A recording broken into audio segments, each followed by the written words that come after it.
The strength of a nation's currency is based on the strength of that nation's economy. For decades, the US dollar has reigned supreme as the world's most important currency. The dollar came to dominate trade after World War II. The US was the biggest economy in the world. Other countries were trying to rebuild, and the dollar, it was stable and plentiful.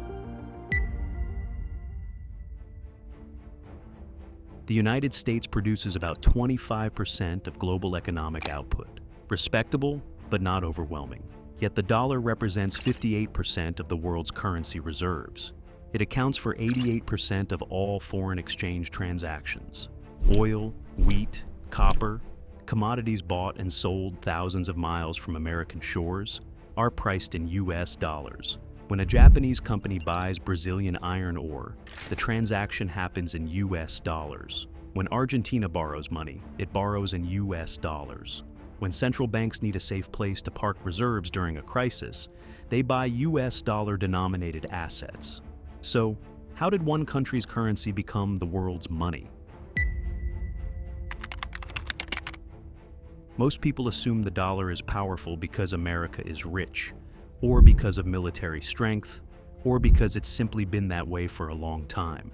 Those factors matter, but they're not the full story. The dollar's dominance wasn't an accident or an inevitability. It was built layer by layer through systems, trust, and incentives that made using the dollar easier than not using it. Here's the reframe. Powerful currencies are networks. Like a phone system, the more people who use it, the more valuable it becomes. And once a network reaches critical mass, it becomes extraordinarily difficult to replace. The dollar didn't just win because America was strong.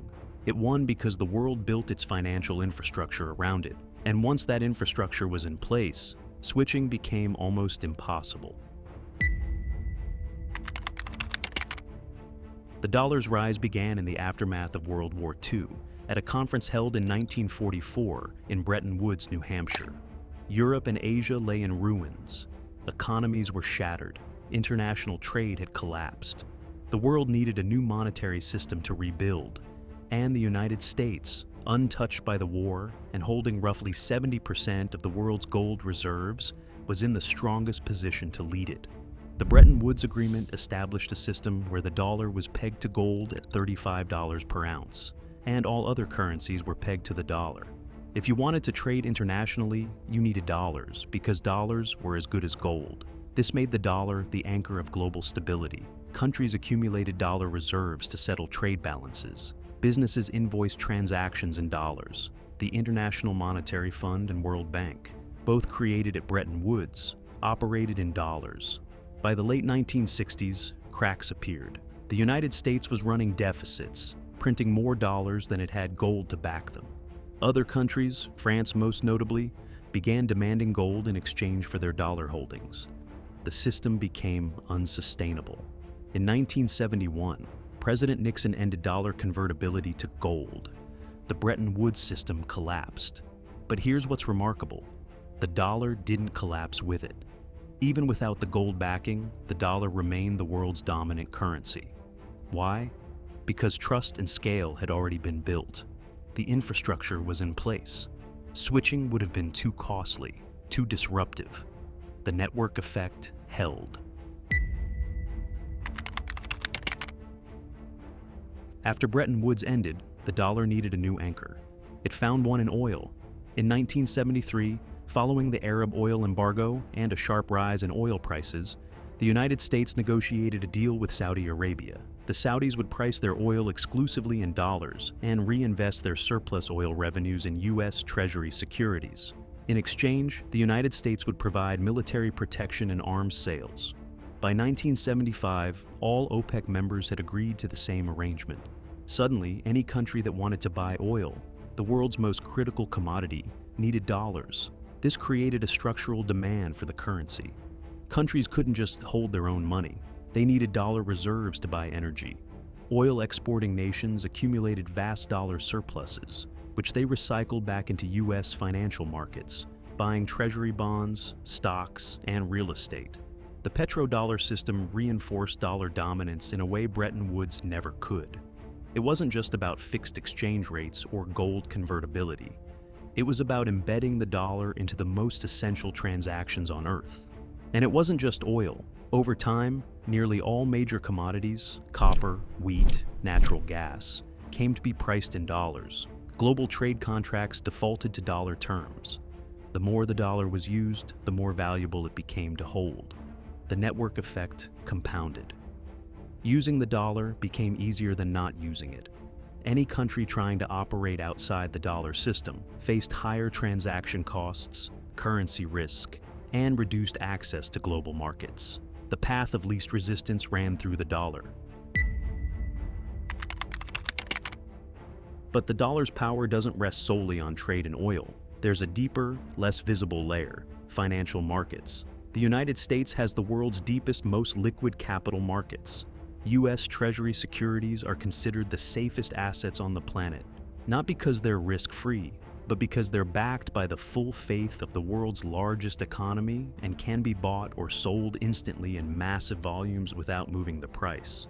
When a crisis hits, whether it's a pandemic, a financial crash, or geopolitical instability, money flows into dollars, not because people love America, but because dollar assets are liquid, reliable, and universally accepted. In uncertain times, liquidity is king. This creates a self-reinforcing cycle. The more investors trust the dollar as a safe haven, the more they hold dollar-denominated assets. The more they hold those assets, the deeper and more liquid dollar markets become. The deeper those markets, the safer the dollar appears.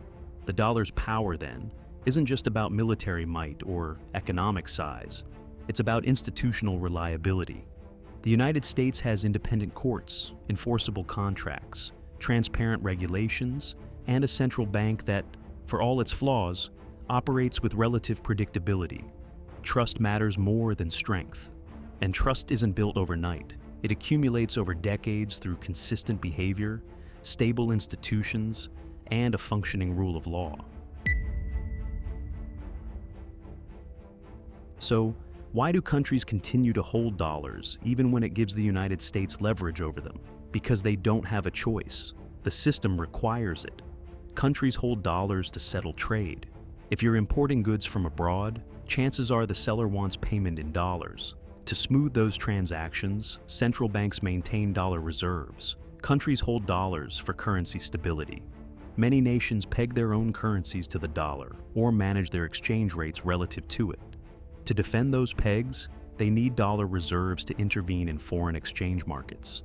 Countries hold dollars for crisis protection. When things go wrong, when capital flees, when currencies collapse, dollar reserves provide a buffer. They can be used to pay for essential imports, service foreign debt, or stabilize markets. And here's the kicker: many countries borrow in dollars. As we explored in the previous video, why every country keeps borrowing more money. Governments and corporations around the world issue dollar-denominated debt because it's cheaper and more accessible than borrowing in their own currencies. But borrowing in dollars means you need dollars to repay. This creates permanent demand. The dollar isn't just a currency, it's the operating system of global finance. But dollar dominance isn't all upside, even for the United States. A strong dollar makes American exports expensive. When the dollar rises, U.S. goods become less competitive globally. Manufacturers suffer. Trade deficits widen. Jobs move offshore. Global reliance on the dollar also creates fragility. When the Federal Reserve raises interest rates to fight inflation in the United States, it tightens financial conditions worldwide. Emerging markets face capital outflows. Currencies weaken. Debt becomes harder to service. The Fed's domestic policy decisions have global consequences, often unintended. Then there's the weaponization issue.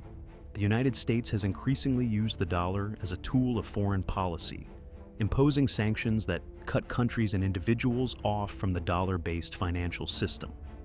Russia, Iran, Venezuela, all have faced crippling sanctions because their access to dollars and dollar clearing networks was severed. This has created resentment. It's also created incentives for other countries to build alternatives. China has launched yuan-denominated oil contracts. Russia and China conduct bilateral trade in their own currencies. The European Union has explored payment systems that bypass the dollar. Power creates the seeds of its own challenge. Countries don't like being dependent on a system they don't control, especially when that system can be turned against them. But here's the reality. Challenging a dominant network is extraordinarily difficult. So can the dollar lose its dominance? And if so, how? The honest answer, yes, but it would require something fundamental to break. What would weaken the dollar? Institutional instability. If the United States experienced a collapse in rule of law, political chaos, or a breakdown in contract enforcement, trust in dollar assets would erode. A loss of financial credibility. If the U.S. government defaulted on its debt, or if inflation spiraled out of control and the Federal Reserve proved unable to contain it, investors would flee. A deep, sustained economic crisis. If the U.S. economy fell into prolonged stagnation while other economies surged, the relative attractiveness of the dollar would fade. Or the formation of a credible alternative network. The euro was supposed to challenge the dollar. It didn't. The yuan has ambitions. But China's capital controls, lack of financial transparency, and state-controlled markets make the yuan unattractive as a reserve currency for most countries. Here's the crucial point. Replacing a dominant currency isn't about dislike. It's about infrastructure. To replace the dollar, you need deep, liquid financial markets. You need enforceable contracts and independent courts. You need a currency that other countries trust to hold its value. You need a central bank that operates predictably, and you need decades of consistent behavior to build credibility. None of that exists for any currency other than the dollar, at least not yet. Here's what most people miss about the dollar. It's not powerful because it's American. It's powerful because the world built itself around it. The dollar became the center of trade. It became the backbone of global finance. It became embedded in contracts, commodity pricing, debt markets, and reserve holdings. And once that network was established, the cost of leaving became higher than the cost of staying. This is why the dollar has survived the end of Bretton Woods, the rise of the euro, repeated predictions of its demise, and even aggressive attempts at de-dollarization. It's not invincible, but it's deeply entrenched. The dollar's dominance rests on trust in U.S. institutions, in the liquidity of U.S. markets, and in the consistency of American economic policy. As long as that trust holds, the dollar remains the world's currency. But trust is fragile. It's built over decades and can be lost in moments. The dollar's power is real, but it's not guaranteed. It depends on the United States continuing to provide what the world needs: stability, liquidity, and reliability. The moment those things disappear, the network begins to fracture. And once a network starts to break, the shift can happen faster than anyone expects. For now, though, the dollar remains king, not by decree, but by design. Thank you for watching, and we hope you enjoyed the video. If you're liking our content, then please show your support by hitting the like button and subscribing to the channel. We'll see you in the next one.